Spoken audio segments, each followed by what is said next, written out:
Welcome back for the last lesson in the Communicate module, and that is pragmatic language. So this is another word for social language. So first we had to understand language, then we had to express language, now we have to use it socially in various different situations. There is so much to learn that we take for granted. And it is really important to take a step back and think about all the different social skills you use every day and don't even realize it. There's eye contact, there's gestures, there's facial expressions, there's code switching. So based on how you talk to a baby is very different than how you talk to a child. It's very different than how you talk to an adult. So there's so many layers to pragmatic language that your child likely has trouble with one or more of these areas. And you can be their biggest cheerleader and biggest supporter by understanding some of the challenges and helping them get through it. In that same regard, you might also need to switch some of the ways you've been thinking or you've been taught to manage the needs of your child. So what am I talking about? Think about how your child right now uses words, and if we're not using words yet, uses pictures or gestures or vocalizations in social contexts. So this is nonverbal cues. So does your child understand if somebody rolls their eyes and goes like that, that has a meaning? Does your child understand that if I go, I might be sad? Figurative language. Right now it is raining cats and dogs out. Can your child understand that that means it's raining really hard out? Maintaining topics, initiating and ending conversations, understanding the unspoken rules. For example, do you walk up and hug everybody you meet? Not usually, but for some kids, that's how they want to greet people. And we need to help the environment that they're in understand that that's their communication pattern, and that's probably okay. Most people like hugs, but some people don't. Some people will be like, stop. So we need to help teach that child that that's not appropriate for that person. There's also taking turns. Can your child share? It's usually a really hard one, even for neurotypical children. It is hard to share and to understand that if I give you something, I'm going to get it back. There's the issue of trust again. And then also predicting consequences for one's behavior. So if I hit Johnny, I'm going to get a timeout or I'm going to get in trouble. Can a kid predict that? Probably not. Johnny just took their block and they're mad, so they whack him. They're not even thinking about in the future what's going to happen because their brain hasn't developed that process yet. So it's a lot to unpack, and I definitely can't unpack everything in this presentation, but I will say that autistic individuals in the communities that I follow have talked a lot about eye contact, and eye contact is not comfortable for them. So before, we used to write goals for eye contact, or the child will sustain attention for so long. And those are things we really need to look at as potentially being harmful and traumatizing to children. If you've ever had a conversation with someone and stare directly into their eyes, it's a little uncomfortable. And kids can't pick up on when I can look away and when I can look back. It's just something we do normally that we take for granted. Just because a child isn't looking at me doesn't mean they're not attending to me. It might be really intense for them because they might look at my face and stare at a new makeup. That's a bad example for you, but my hair being different, or if I have an earring on that day, and they might not be able to sustain attention to my eyes because it's uncomfortable for them. So a lot of times you can work around this by maybe having your child, if instead of saying, look at me, look at me, look at me, you can say, I need your attention, and they can just shift their body towards you. So you know that they're attending to you. They don't need to necessarily look at you to be able to understand what you're about to say. So that is an area I would definitely look at if you have an IEP for eye contact or other things that really force children into doing things. There's a lot of research and a lot of people are coming out now saying that is really not the right way to do it anymore. With that, Maintaining topics and initiating and ending conversations is often very difficult for autistic individuals because they don't necessarily love the small talk. What's the point of me saying, hey, how are you today? Do I really want to know if we're walking by each other in a hall that you're having a horrible morning, you got a flat tire, your kids are sick, you were late for work, the boss is yelling at you, if we were just quickly walking by each other? No. And usually that person will just say, I'm okay. And that's it. But what's the point of that conversation? You're going to get everything that happened to that person if you ask them that question, probably because they're going to tell you. You ask them a question. They are very concrete thinkers. And a lot of what we do with social language is more abstract. So now that you know some of the ways it might be difficult, what are some of the ways you can help them connect socially? Topics of interest or passions. So these are things that we used to say kids perseverated on and couldn't get past, but now a really better way of looking at it is what is their interest? What is their passion? I worked with a student who was obsessed or had a passion about Marvel and the Marvel video game. And he would watch it on YouTube. He would play it on the weekends. That is all he wanted to talk about. So if I want to make a connection with him, I'm going to learn some things about it. Granted, I already know a lot because I do love Marvel myself, but I'm going to try to connect with him by doing that.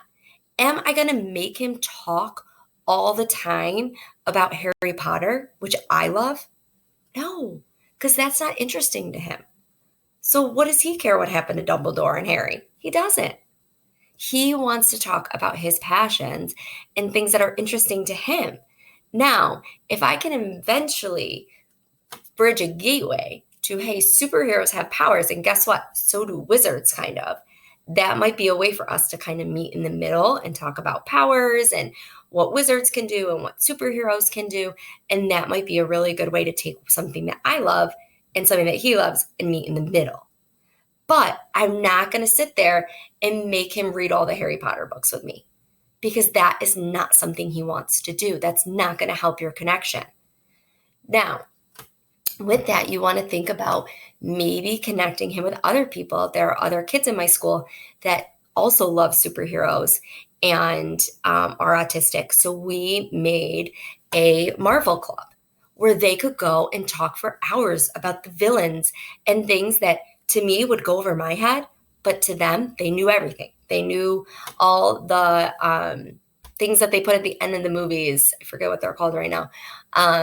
But they could talk about it for hours. And that was genuine connection for them. So instead of trying to pigeonhole your kid to have to talk about certain things that these kids in the neighborhood love or something that you or your significant other loves, try taking something that they love and then expanding on it. The other issue is they often have trouble with empathy. So this is thinking about others. So if my friend called me and said, oh, Maggie, my dog just passed away, my reaction would immediately be gutted. I would say, I am so sorry. That is so awful because I've been there, first of all. And I immediately don't want my friend to be hurting. I know what she's going through. It's so hard. I feel awful about it. Now, before I had a dog and knew what that was like, I might be like, oh, sorry for the loss of your pet. You know, I know death is hard, but not really get it. But because I'd had that experience and I love dogs, that would really resonate with me. When I told some of my students when my dog unfortunately did pass away earlier, they were like, get a new one. Black and white. This one's gone, get a new one. That's how they saw it. They didn't have that ability to have that empathy towards me in that situation. Am I saying they're not empathetic at all? No, absolutely not. But it's often a little more of a struggle because of a brain difference. The area in their brain that has that emotional response might not be lighting up as much as it does for me or somebody else.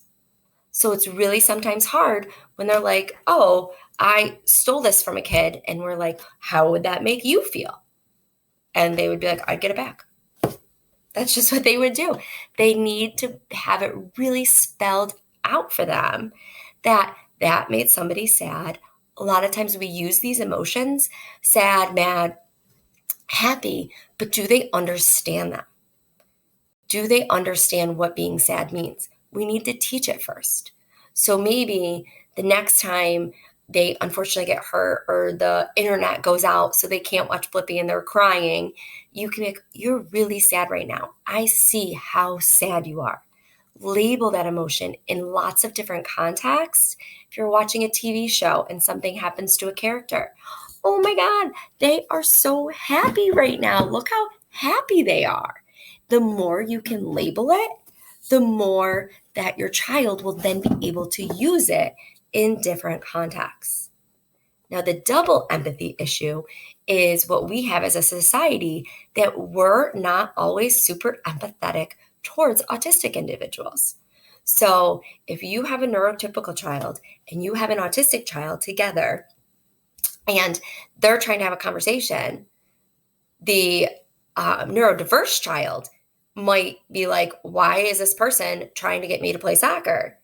And the neurotypical child is like, what's wrong with this guy? Why won't he play sports? All he does is talk about Marvel. They can't understand each other. As adults, our frontal lobes are developed. So we have lots more critical thinking skills. We have lots more connections. Children need to be taught them. So it's great to see that a lot of inclusion programs out there. And I worked in a preschool, an integrated preschool. And so my children were exposed very early on to neurodiverse individuals. So now that's just, oh, that's just this person. That's just, it's not a big deal. It's just a difference. It's just how they think. But for some people, it's still really hard to understand and appreciate how hard it might be. Like if you went back and you said, hey, so-and-so has a really hard time playing sports, but he really likes Marvel. Maybe you could talk to him about some superheroes and then what would happen if you could fly when you could play soccer. And then make that connection for them, because both of the children don't have fully developed brains yet. So we have to really try to work not only with our children, but with the children around us to help make the connections and understand that something might be really difficult for them. So using loud noises, for example, and if your child is wearing headphones, it's really good to educate if other kids are around. Hey, Johnny really just doesn't like loud noises, so we're just going to wear headphones. Do any of you not like loud noises? Maybe you want headphones, because it doesn't have to be something that you have to have a quote unquote disability to get accommodations. It shouldn't be like that. If I don't like loud noises, I should get to put in my earbuds when I'm walking down a busy street, because that will help me focus on music that I like instead of the cars and the chaos and the busyness. That might help relax me. Doesn't mean I necessarily am a neurodiverse individual. I've just learned that about myself. So our children have not learned ways to help themselves yet. We have to learn ways for them to help themselves and also to fit in society. But the bigger issue is to help society accept and honor and love them for who they are and all the wonderful things they can bring to this world. Because evolution's going on, and there's a lot of theories about human evolution. But let's be honest, I do not have the attention to sit and program video games. But a lot of kids out there could do that. They could sit there for hours and do coding and do all these things that my brain cannot do, because they have that intense focus. So instead of thinking always of it as, oh, my kid doesn't want to go out and socialize all the time, what do they do really well? They can still be really successful, but success, we need to start thinking of success differently than what quote unquote is typical to go out there. I know every mom wants, and dad out there, guardian or whatever, wants their children to have friends and find supportive people and loved ones, but we have to be open to looking for it.